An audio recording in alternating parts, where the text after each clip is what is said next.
네, 이번에 여야 전직 의원과 함께 정치권의 가장 뜨거운 쟁점에 대해서 양측의 이야기를 들어보는 여의도 정치 외전 시간입니다. 신경민 전 더불어민주당 의원, 그리고 오늘은 신성범 전 의원을 대신해서 정호김 전 새누리당 의원 두 분을 모셨습니다. 어서 오십시오. 반갑습니다. 네, 안녕하세요. 네, 두 분은 오늘 처음 보시는 사이는 아니시죠? 의정 활동도 같이 좀 겹치셨나요? 네, 의원 전에부터 잘 알고 네.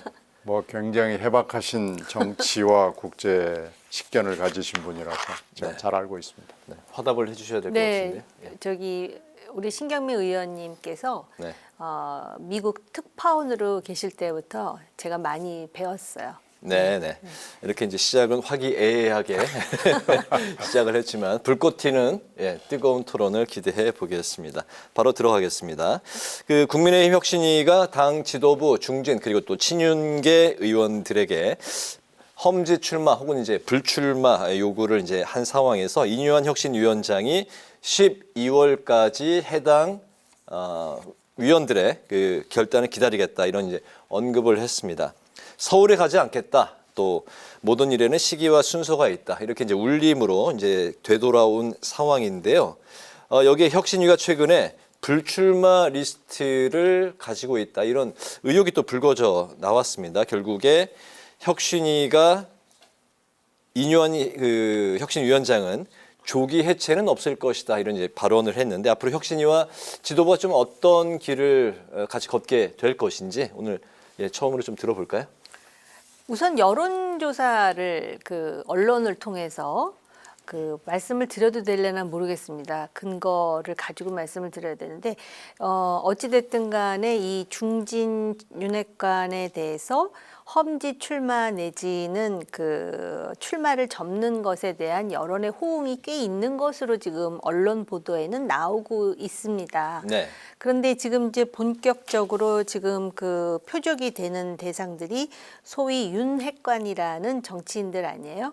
그런데 보니까 이분들이 반발을 하고 있는 것으로 봐서 지금 이 혁신을 둘러싼 그 내부의 당내 투쟁이 지금 굉장히 치열하게 이루어지고 있고 어떤 분들은 또 역설적으로 당내가 이렇게 시끌시끌하면서 뭔가 결론을 내는 게 차라리 낫다라고 생각하시는 분들도 계십니다. 그런데 이것이 12월 달까지 가부간의 어떤 결단이 내려지지 않는다면은 더 큰 소용돌이에 휘말릴 수밖에 없는 상황이라는 점에서 그리고 이것을 결정하는데 또 다른 변수가 있습니다. 예를 든다면 이준석 신당이라든지 또 여야 간에 어떤 충돌이 일어날지 12월 달에 그래서 그런 변수들을 고려해 볼 때 지금 어떤 결론이 내려진 것은 아니지만 이뉴한 혁신위원장의 배후에 지금 나름대로 뭐 오늘 그런 이야기도 나오지 않았습니까? 윤석열 대통령이 소신껏 하라 그랬다. 그러다 보니까 지금 여러 가지 또 억측도 나오는 상황이죠. 네, 알겠습니다. 그 혁신위가 조기 해체 이런 설이 오히려 이제 해당 인사들에 대한 그 압박 카드로 작용할 것이다라고 이제 또 그 해석들이 나왔는데 이뉴한 혁신위원장이 직접 조기 해체는 없다 또 이런 발언을 했네요. 혁신위 내부 발언을 통해서 나온 거기 때문에 이게 그냥 뜬금없이 나온 얘기는 아닐 거예요. 이게 근거를 가지고 팩트에 기반을 해서 나온 거 아니겠어요? 근데 지금 혁신위를 해체한다고 그러면은 이런 도라미타불이 없죠. 도라미타불은 그만두고 뭐 백코스를 해도 뭐 엄청나게 가기 때문에 그것은 아마 카드로서 존재하지 않을 거고요. 그런데 제가 지금 깜짝 그 관찰자로서 놀란 것은 혁신위가 이호 안건의 권고사항으로 이 불출마하고 험지 출마를 내놨을 때 저는 이런 종류 이게 말하자면 정당이 뭐 존재 이유가 굉장히 많고 뭐 학문적인 뭐 근사한 얘기들 많지만 실제로는 공천이거든요. 그런데 대선부터 시작을 해서 쭉 있은 그 공천이고 가장 어떻게 보면 질적으로나 양적으로 가장 중요한 게 국회의원 공천 아닌가 싶어요. 물론 지방자치단체장도 있고 다 있습니다만.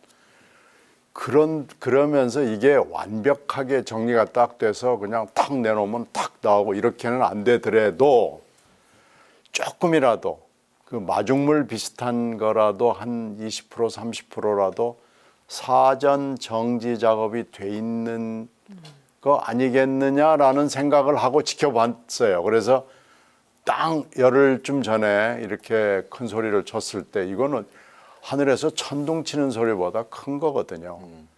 근데 배앓이가 없어요. 이게 그냥 돌돌돌돌 심산유곡으로 들어가더니 아무 배앓이가 없이 고요하잖아요. 그래서 이건 사전 정지 작업이 0.01%도 안 되고 그냥 질렀구나라는 거죠. 그렇게 되니까 이제 12월까지 기다리겠다 뭐 이런 얘기가 나오는데요. 12월까지 기다린다라고 해서 뭐가 될 것 같지는 않아요. 현재 상황에서는 아마 네. 이렇게 되면은 극약 처방 외에는 방법이 없어 보이고요. 극약 처방이라면 어떤 게 있을까요? 정말로 극약 처방이죠. 이제 뭐 하여튼 목숨을 걸고 지금 하는 거기 때문에 이 국회의원 공천이라는 게 이게 엄청나게 살벌한 싸움입니다. 그리고 결과물이 가령 뭐 11월이건 12월이건 나오는 순간에 숫자와 질에서 뭔가 국민들에게 우리가 이 정도 했어 라고 하는 것을 보여줄 수 있을 정도가 돼야 되는 거죠. 근데 잘못하면 시간도 질질 끌고 숫자와 질에서도 전혀 기준에 못 미치는 이런 결과를 내놓을 가능성이 지금도 상존하고 있어서 저는 이게 극약 처방으로 가는 길에 올라서고 있다고 생각합니다. 그렇게 판단합니다. 정 의원님이 보시기에는 대통령실 혹은 이제 그 대통령이 직접 어떤 그 시그널을 진짜 보내고 있다고 그 생각이 드시는지요? 그 이뇨한 혁신위원장이 거침없이 하라, 소신껏 하라 뭐 이런 사인이 왔다고 이제 그 언급을 했는데 이게 뭐 누가 이게 보더라도 결국에는 이게 뭐 대통령을 좀 언급한 게 아닌가 이런 생각이 드는데 그 의원님이 그 느끼신 바는 좀 어떠신 건지. 그리고 또 이준석 전 대표가 그런 이야기를 했죠. 결국에 2주 내에 김기현 대표가 사퇴하고 한동훈 체제로 갈 것이다. 굉장히 좀 확신에 찬 언급을 했는데 이 부분까지 같이 좀 들어볼까요? 네. 이뇨한 위원장이 대통령의 메시지를 언급하지 않아도 다들 거의 대다수가 특히 네. 국민의힘 내부의 많은 사람들이 이뇨한 위원장의 배후에 김한길 위원장 그리고 대통령이 있을 것이다라고 다들 상상하고 있었는데 본인 스스로가 소신껏 거침없이 하랬거든 하고 나오니까 이제는 기정사실화처럼 만약에 근데 사실이 아니라면 네. 이거는 사건을 훨씬 확대했다고 봐야 되겠는데요. 왜 그러냐 하면은 지금 대상이 되는 장제원 의원이라든지 김기현 대표라든지 또 주호영 의원 얘기도 나오던데 이 사람들이 뭐 어쨌든 아주 그 핵심 윤핵관이든 아니든 간에 대통령 옆에서 그동안 대통령의 어떤 그런 정치적인 지원, 대통령에 대한 당내에서 그걸 해왔던 인물들 아닙니까?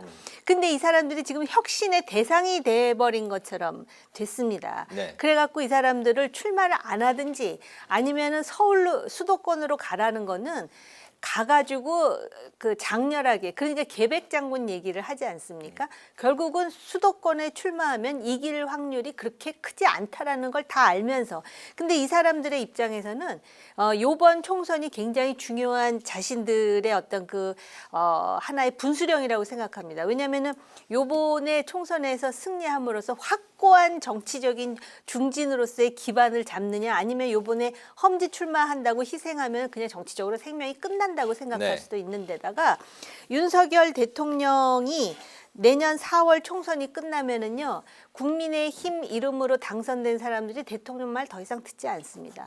자기들의 임기는 2024년에서 2028년까지고 대통령은 2027년이고 공천 줄 사람이 앞으로 따로 있는데 말을 듣겠습니까? 그런 상황에서 지금 1기라고 할 수 있는 시즌 1의 윤핵관들에 대해서 이렇게 압박을 가하는 것이 나중에 대통령에게 어떤 파장을 줄지에 대해서도 참 가늠하기가 쉽지 않은데 따라서 이 사람들은 지금 뭐 버스 90대를 대절해가지고 그 엄청난 이벤트를 벌이면서 저 안 갑니다라는 얘기를 한다든지 직접적으로 간접적으로 메시지를 전하는 것으로 봐서는 쉽게 말을 들을 것 같지 않고 만약에 이 사람들이 자기 희생을 하지 않으면 당의 입장에서는 이거 엄청난 그 타격이 될 것이고요. 이준석 대표는 본인이 지금 당을 하겠다라는 것인지 계속 평론을 하겠다라는 것이 저는 그 부분도 헷갈리는데 곧 한동훈이 오고 김기현을 쫓아낼 것이다 뭐 이런 식의 얘기는 자기 상상력에서 나온 말이긴 합니다만은 전혀 가능성이 또 없다고도 할 수 없습니다. 왜냐하면 그래요? 나가지 네. 않고 극한 상황이 되면은 뭐래도 지금 해야 되는 상황이긴 합니다만 그러나 그럼에도 불구하고 그것도 상당히 과한 논리다라고 저는 개인적으로 생각합니다. 네, 총선을 앞두고 한동훈 체제로 갈아탈 것이다. 이런 그 이준석 전 대표 언급에 대해서는 좀 어떻게 보실까요? 그것은 사실은 10월 초에 강서 선거가 있은 직후에 사실은 김기현 체제는 떠나는 게 맞죠. 와해시키는 게 맞는데 그때 뭐 선출직은 그대로 있고 임명진만 한다는 웃기지도 않는 일이 벌어진 거죠. 그래서 김기현 체제는 지금도 허약합니다. 그리고 이 용산 카드 문제는 처음부터 뭐 모든 사람들, 여의도 사람은 물론이고 온 국민들이 푸른 눈에 인요한 위원장이 왔을 때 이것은 호가 호의를 패러디해서 인가호위다라는 그 호는 뭐 누군지 정확하게는 모르겠지만은 분명히 호랑이는 뒤에 있고요. 인시의 가면을 쓰고 호랑이는 뒤에서 위험을 지키고 있고 뭐 이런 상황에서 인가호의라는 건 모두 다 알고 있는 일 아니었습니까? 그것을 인요한 위원장 본인의 입을 통해서 확인을 하느냐 안 하느냐는 차이는 굉장히 크죠. 근데 이제 이번에 확인을 한 거예요. 그러니까 인요한 위원장은 보니까 말을 못 참는 것 같아요. 다변이다가 보니까 해서는 안 될 말, 그 낙동강 얘기도요. 그 뭐 농담도 못 하냐고 흘러갔지만 사실은 해서는 안 되는 얘기를 일성으로 한 거고요. 이 용산 카드를 빼든 얘기도 사실은 인가호위를 확인을 해줬기 때문에 굉장히 중요한 멘트로 앞으로 기록이 될 거고요. 하여튼 이 용산 카드를 빼든 것은 큰 의미가 있고 그 얘기, 이준석 대표의 이 얘기는 실현 가능성은 없지만 낮지만 네. 뭐 있을 수도 있고 없을 수도 있고 낮지만 그러나 문제의 본질은 꿰뚫고 있는 얘기다라고 생각이 됩니다. 네, 국민의힘이 굉장히 좀 어수선한 상황인데 민주당도 여기에 못지않게 굉장히 좀 시끄러운 이제 상황입니다. 비명계의 이상민 의원이 연일 좀 또 관심을 받고 있는데 이준석 뭐 신당이 창당이 된다면 뭐 그 문을 뭐 그 닫지는 않겠다, 열어두고 생각할 수 있다는 이제 발언을 했었고. 심지어 또 국민의힘으로도 갈 수 있다 이런 발언도 나왔습니다. 여기에 김종민, 윤영찬, 이원욱, 조응천 의원이 함께하는 원칙과 상식도 이제 출범을 앞두고 있는데요. 여기 또 촉각을 세우고 있는 게 이준석, 조국, 송영길 신당설인데 비명계 탈당과 신당 움직임 중에서 민주당이 현재 가장 신경이 쓰인다면 좀 어떤 부분일까? 이 외에도 뭐 어떤 게 있다면 같이 좀 곁들여서 말씀해 주실까요? 민주당의 친명계가 지금 당권을 장악하고 있는 상황에서 네. 신경이 쓰이는 부분이라면 이 5명의 의원들이 신경이 쓰일 것이고요. 그 다음에 조국, 송영길, 그 다음에 추미애 전 장관 이 사람들의 행보도 상당히 신경이 쓰일 것 같습니다. 네. 그러니까 지금 이 5사람의 경우에는 나가줬으면 좋겠는데 파장이 덜했으면 좋겠는 것이고 나가라는 건데 당 밖을 나가는 것이고 그다음에 그 조추송 3민의 정치인에 대해서는 자꾸 출마를 한다 그러는데 그게 당에 가할 부정적인 영향 그다음에 이미지 그것 때문에 신경을 쓸 것이고요. 그다음에 이제 이런 부분도 있습니다. 아직까지 당대표의 그 사법 리스크 재판 리스크가 현재 진행형인데 보니까 당권은 완전히 당대표를 중심으로 아주 일사불란하게 움직이는 것 같거든요. 근데 지금은 국민의힘이 막 우당탕탕 하면서 지금 소용돌이에 휘말려 있기 때문에 마치도 상당히 안정적인 것처럼 보이지만 저 국민의힘이 저런 상황에서 뭔가 하나를 창조해내면서 새로운 어떤 그 혁신의 모습을 정말로 보인다면 네. 그때부터 이제 민주당은 위기가 될 수 있으리라 생각이 듭니다. 네네. 어떤 게 가장 신경이 쓰일까요? 민주당 입장에서? 지금 그 독수리 오영재, 이상민 등등 지금 원칙과 독수리 오영재입니까? 예, 독수리 오영재가 이제 윤영찬 의원이 가세를 하면서 멤버는 좀 바뀌었지만요. 독수리 오영재는 기왕에 있었잖아요. 근데 지금 이상민 의원은 약간 별도의 모습을 보이고 또 별도의 멘트를 국힘도 갈 수 있지 않냐 이렇게 하는 것은 지역구가 비교적 탄탄한 편이에요. 근데 이제 나머지 분들하고는 좀 입장과 처지가 조금 다른 거죠. 네, 유성 쪽인가요? 네. 그렇죠. 네. 그러니까 지금 이상민 의원은 무슨 얘기를 해도 거침이 없이 얘기할 수 있는 거고 나머지 독수리 형제들은 좀 조심스러운 상황인데요. 이제 문제는 독수리 오형제 플러스 알파가 생기느냐 안 생기냐가 가장 신경이 쓰이는 부분이죠. 추가로 누가 생기느냐. 그렇죠. 만약에 5 플러스 알파가 상당한 숫자가 돼서 이것이 복수가 되고 또 복수도 상당한 교섭단체를 만들 정도의 복수가 되냐 안 되냐라는 건 굉장히 중요합니다. 그러니까 10명을 넘어서느냐 20명을 넘어서느냐 하는 것은 아주 중요한 민주당으로서는 최대의 변수라고 볼 수가 있죠. 이제 조국과 송영길, 추미애 이런 분들의 신당설은 그거에 비해서는 이것도 세 분이 각각 입장이 달라요. 조국 신당은 만약에 이게 뜬다면, 근데 네. 이제 뜨는 게 쉽지는 않지만 뜬다면 이건 좀 당의 플러스가 될지 마이너스가 될지 계산이 좀 복잡한데요. 송영길 신당은 가능성이 그렇게 높아 보이지 않습니다. 그리고 추미애 신당도 마찬가지고요. 그래서 그런 점에서 봤을 땐 그냥 흔히 얘기하기 좋아서 조송추 이렇게 얘기하는데 각각의 이슈가 전혀 다른 거고요. 오히려 이준석 신당이 여론조사를 보면은 민주당 지지 기반을 많이 갉아먹기 때문에 이준석 신당이 과연 뜰 것이냐. 지금 정 의원께서는 이게 지금 평론을 하는 건지 신당을 만드는 건지 잘 모르겠다는 표현을 하셨는데 만약에 그렇게 한다면 다행인데 만약에 네. 이준석 신당이 정말로 12월 어느 순간에 떠버린다면 민주당에 상당한 충격을 주게 되겠죠. 알겠습니다. 총선을 앞두고 여야 할 것 없이 위성정당 방지에 대한 그 의견은 이제 공감대가 같이 이루어진 상황인 것 같습니다. 그 민주당이 친명, 비명 의원들이 함께 위성정당 방지법 당론 추진을 촉구하는 기자회견을 가졌는데 특히 이탄희 의원 같은 경우는 위성정당을 괴뢰정당이다 이렇게까지 이제 과격하게 또 표현도 했네요. 위성정당 방지법이 정말 실효성이 있고 내년 총선에서 이게 적용이 가능할지 그 민주당 같은 경우는 이재명 대표가 대선 후보 시절에 위성정당 방지를 또 이제 공약으로 약속으로 내걸기도 했었는데 근데 실제 민주당한테 유리한 건 연동형 비례대표제보다는 병립형 비례대표제가 유리하다. 이런 이제 해석이 나오고 있는 상황에서 그렇죠. 내년 총선 전까지 이 위성정당 방지법 민주당이 추진한 이 법이 정말 실효성이 있고 적용이 가능할지 어떻게 보십니까? 그러니까 위성정당이라는 거는 기본적으로 그 준연동형 비례제를 전제로 하면서 그러한 그 비례대표들을 흡수하기 위해서 소위 아류 정당을 만들어서 네. 비례대표를 뽑은 다음에 나중에 합치든지 하는 그런 잘못된 관행이 지난 선거에서 있었지 않았습니까? 네. 그러니까 이런 거 방지해야 된다라는 명분이라든지 주장은 하나도 틀린 말이 아니에요.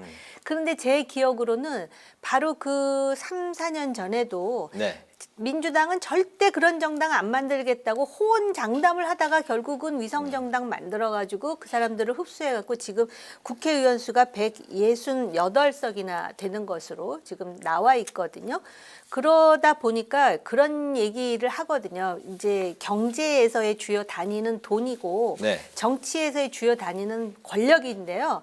이 사람들은 다 옳은 말을 하는데 이 옳은 말 하는 사람들이 과연 이거를 정말로 실행할 만큼의 그런 영향력이 있는가. 그래서 이재명 대표가 대선 공약으로 내세웠다는데 이재명 대표 대선 공약 중에 지금 하나도 제대로 실천이 되는 게 뭐가 있습니까? 불체포 특권을 내려놓겠다 그랬는데 그것도 내려놓은 거 아니잖아요. 그러다 보니까 정치인들이 결국은 그 정치적 이해 셈법에 의해서 속으로는 병립형으로 가고 싶은 거죠.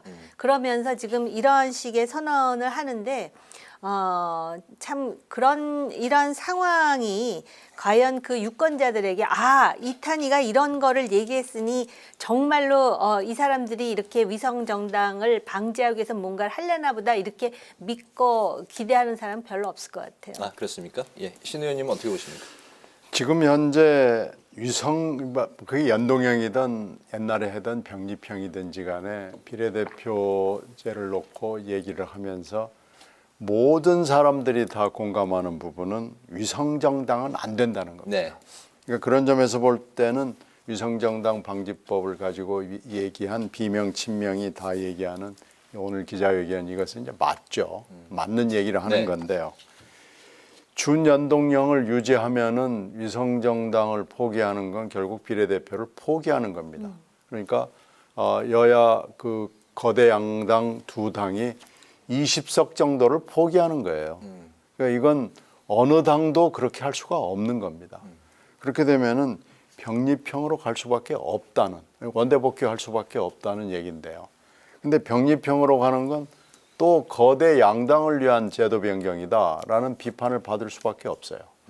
이렇게 되면은 이것을 희석시킬 수 있는 방법으로 요즘에 이제 여의도에서 많이 정가에서 떠도는 얘기는 권역별로 해서 한반도를, 그러니까 지금 우리 선거가 하는 남한 땅을 한 세 토막이나 뭐 몇 토막으로 해가지고 그걸 가지고 어떻게 권역별로 한번 해보자라는 네. 거죠. 그래서 지금 고민인 게 이걸 지금 빨리 결정을 해야 돼요. 이거 더 이상 뭐 이거 가지고 논의를 하고 이럴 판이 아니기 때문에 이렇게 되면은 선택지가 매우 좁아들게 되고요. 준연동형과 위성정당을 이 연계를 끊어낼 수 없다고 그러면은 병립형으로 복귀할 수밖에 없지 않느냐라는 게 이제 요즘에 여의도의 기류입니다. 그러면 네네. 권역별과 결합을 하고 이렇게 되면 이제 비례대표 공천 문제도 또 누군가가 굉장히 센 사람들이 또 잡을 수밖에 없는데요. 지금 금방 아까 설명드렸듯이 국힘당은 하여튼 인가 호의식으로 지금 공천을 주물럭주물럭하고 민주당은 사실은 시스템 공천이라고 그러는데 실제로는 이스템이거든요. 네. 뭐 하여튼 이 시들이 하는 시스템이었기 때문에 이스템으로 갈 수밖에 없기 때문에 이것도 결국 어떻게 보면 양대 정당의 횡포 쪽으로 갈 수밖에 없는 비례제도로 또다시 가는 거 아닌가라는 약간의 비판이 있고요. 이건 지금 정치권에 관심이 있는 사람들은 이 대목에 굉장히 주목을 합니다. 왜 그러냐면 옛날 제도로 회귀할 경우 신당은 자리가 없습니다. 네. 알겠습니다. 굉장히 국민의힘도 주목되는 대목이죠. 그런데 병립형을 지금 그 원하는 쪽으로 기류가 가고 있기 때문에 그래서 지금 쉽지가 않은 것 같습니다. 기류가 그쪽으로 지금 흘러가는데 네. 결론이 어떻게 날지 이 주목되는 대목입니다. 알겠습니다. 시간 근데 관계상 현 다음 체제대로 간다면 네. 현 체제를 바꾸지 않는다면 법으로 네. 그러면은 준연동형 비례대표제에 위성정당은 없는 것으로 해야 될 거예요. 알겠습니다. 시간 관계에서 다음 이슈로 좀 짧게 들어보고 오늘 그 마무리를 하도록 하겠습니다. 오늘 KBS 라디오에 출연했던 민주당 이원욱 의원이 정치권을 보면 숨쉬기 힘들다 이런 그 진행자 말에 KBS를 보면 숨쉬기 힘들다 이렇게 이제 맞받아 쳤네요. 또 강선우 의원도 그동안 이제 고정 출연했던 KBS 프로그램에 이제 출연을 보이콧하겠다 이렇게 이제 밝혔는데요. 박민 KBS 사장인 취임이 이제 그 직후인데 이런 상황에서 KBS에서 이제 진행자들도 교체가 되고 여러 가지 일들이 벌어지고 있습니다. KBS 사장은 취임 일성으로 그동안 이제 보도에서 불공정한 그런 관행들이 있었고 내용도 포함해서 이런 것들을 이제 공정한 상황으로 바로 잡겠다 이렇게 이제 취임 일성으로 밝혔는데요.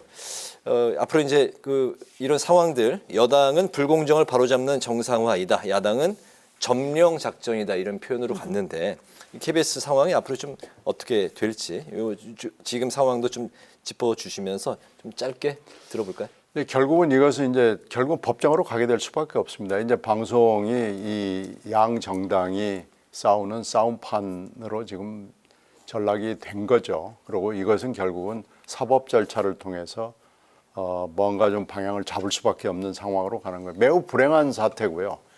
이런 사태는 우리 역사에서 5.16, 12.12 때를 연상시키고 아주 매우 후진적인 나라의 언론 상황을 보는 겁니다. 이건 아마 우리나라의 언론 지수를 대폭 떨어뜨리는 효과로 갈 수밖에 없고 결국은 이 책임자들은 법적 정치적 책임을 질 수밖에 없습니다. 네, 매우 후진적인 상황이고 법적인 책임을 져야 된다. 네.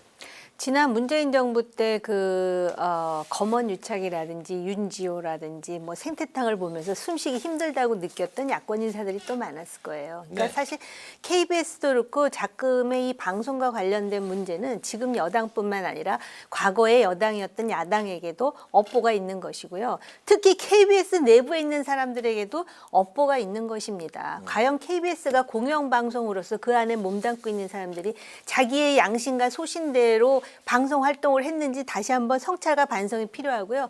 그럼에도 불구하고 이번에 이 편성권 문제라든지 지배 구조와 관련해 갖고 사장이 바뀌면서 일어났던 일련의 일들은 너무 거칠어서 제가 보기에도 참 당혹스럽다라는 느낌이 들거든요. 아, 거칠게 보시는군요. 거칠게 봅니다. 네. 그렇기 때문에 일단 그 법적으로 갈 거예요. KBS 노조가. 네. 그런데 KBS의 노조도 뭐 한 3개나 된다고 제가 알고 있는데 KBS 내부에서 한번 치열한 토론을 해보세요.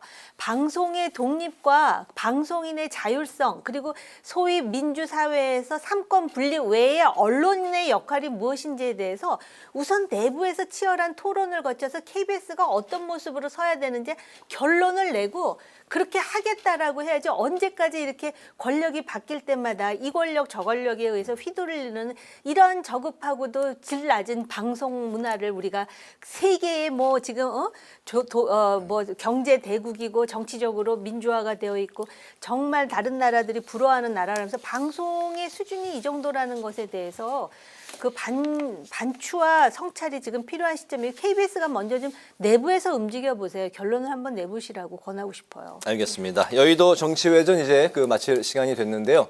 지금까지 신경민 전 더불어민주당 의원, 정호김 전 새누리당 의원 두 분과 함께했습니다. 오늘 불꽃 튀는 뜨거운 토론 감사드리겠습니다. 잘 들었습니다. 고맙습니다. 네, 고맙습니다.